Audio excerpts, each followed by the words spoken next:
Welcome to the Talking Balls Network. My name is Boogie Bentley. Made a video earlier today talking about Carnell Tate, talking about the potential tampering going on there with Texas and Oregon involved. And, somebody commented and said, I wish you would shut up. All you do is make videos about Carnell Tate. So you know what I did?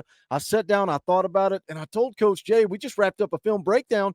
I said, I need to make another video on Carnell Tate. And there's a couple of responses I'm seeing on some of these videos. One, he's not actually entering the portal. Well, I think where there's smoke, there is fire. There's a very realistic potential possibility of Carnell Tate hitting the portal. And another response I see is that we don't need him.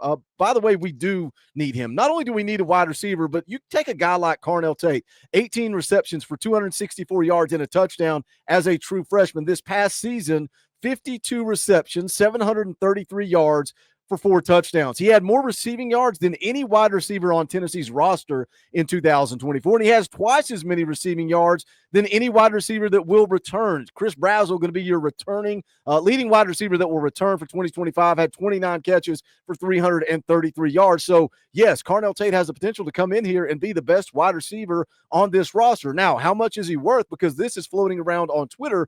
On3 put out new. Ohio State is working to retain its top talent after winning the national championship. Jeremiah Smith has a $4.5 million offer, and Carnell Tate has a $1 million offer to enter the transfer portal. So, first and foremost, yes, we need a wide receiver. You go look at the depth chart for next year. You're starting 3, Mike Matthews, Chris Brazzell, Braylon Staley. Now you roll into the two deep.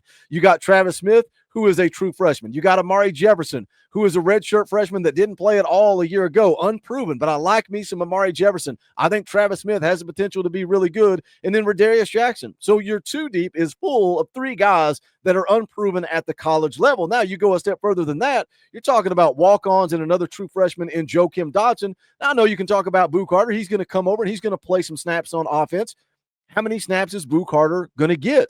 So if you have the opportunity to go out and add a guy like Carnell Tate, I think you do it. Now, on the flip side, I ask you, put in the comment section, do you think Carnell Tate is worth $1 million? And is that offer from Tennessee? Now, Pete Nekos in this article, it says sources said Ohio State is ready to do whatever it needs to hold on to Smith, not Tate.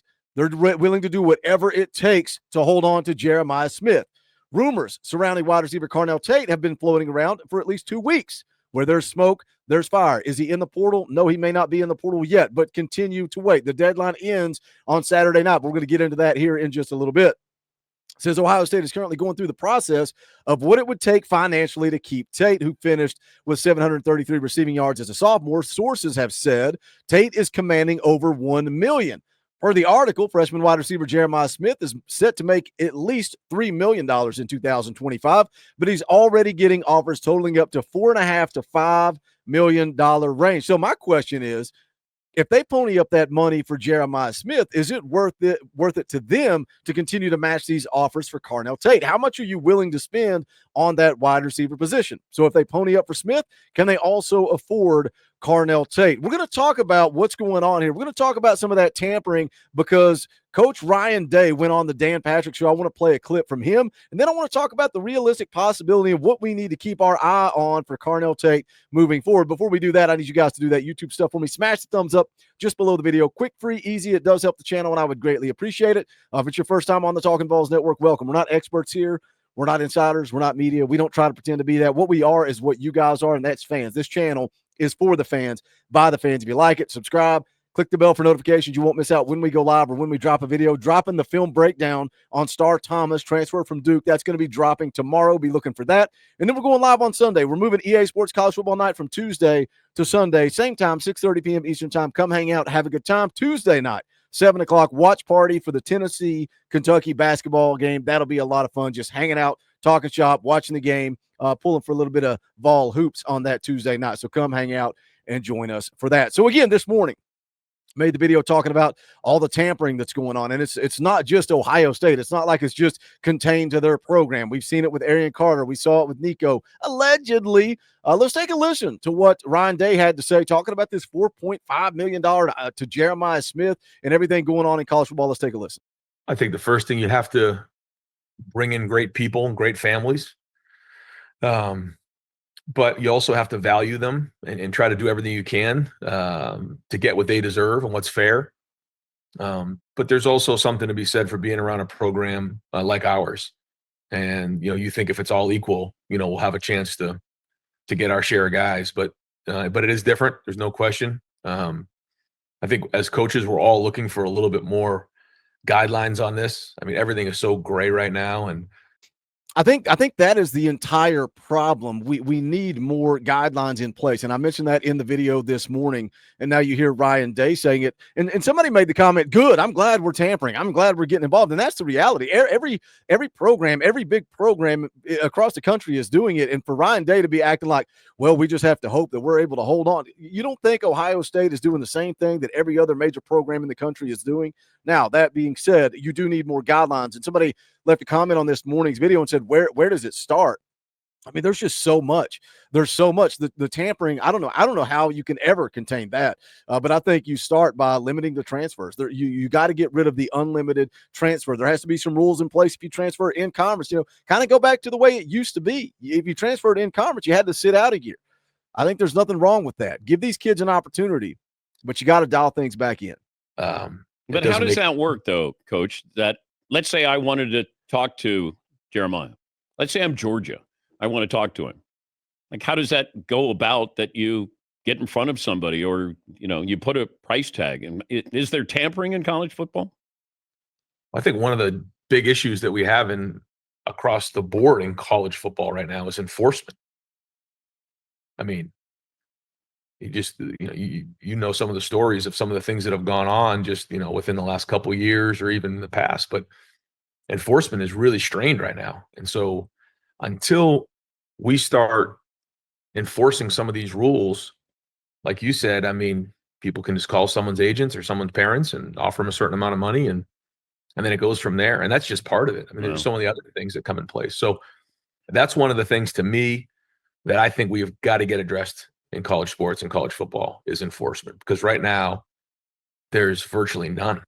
And it's gotten worse as time has gone on. How difficult is it?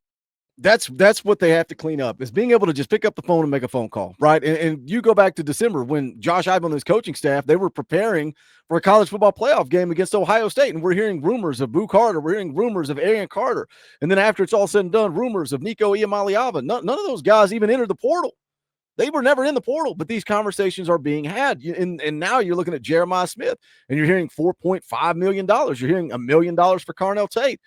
Those guys aren't in the portal. So you have to enforce these rules. I agree with what Ryan Day is saying there.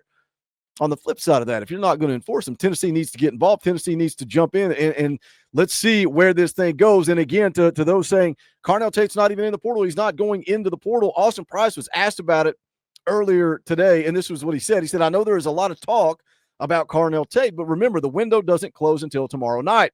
Ohio State is going to work hard to keep him, just like Tennessee did with their guys last month. But keep in mind that if he chose to leave, and let's say put in the paperwork today, it would be Tuesday or Wednesday before they had to put him in. Go back to Mike Matthews, right?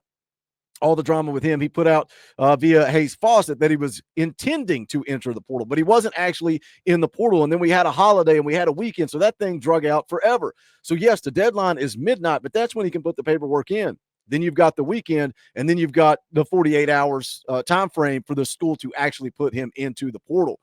So AB goes on to say OSU wouldn't put him in until they absolutely had to. Carnell could always announce things if he planned to leave. He goes on and says also all this is one big if, just like Mike Matthews was until Hayes Fawcett put out the graphic of his intentions, and he still after all that never made it into the portal. So we will continue to watch and see what Carnell Tate does. If the news doesn't come out Sunday night or Saturday night, there's still an opportunity. We'll continue to watch it. We'll continue to monitor it. Yes, we're going to continue to talk about Carnell Tate until this thing goes to bed, because where there is smoke, there is fire. Keep your eye on it. Is Tennessee the $1 million offer? If they are, is Carnell Tate worth it? Jump in the comment section. Let's talk about it. As always, smash that thumbs up on the way out the door. I would appreciate it. You can go support the Talking Balls Network by picking up the merchandise, bonfire.com/store/Talking Balls. You can also join the channel. Hit that join button right down below. You can do that for $1 per month. Keeps the lights on, allows us to bring you as much content as possible on the channel. But that is going to do it for this one. This is the Talking Balls Network. My name is Boogie Bentley. Go Big Orange.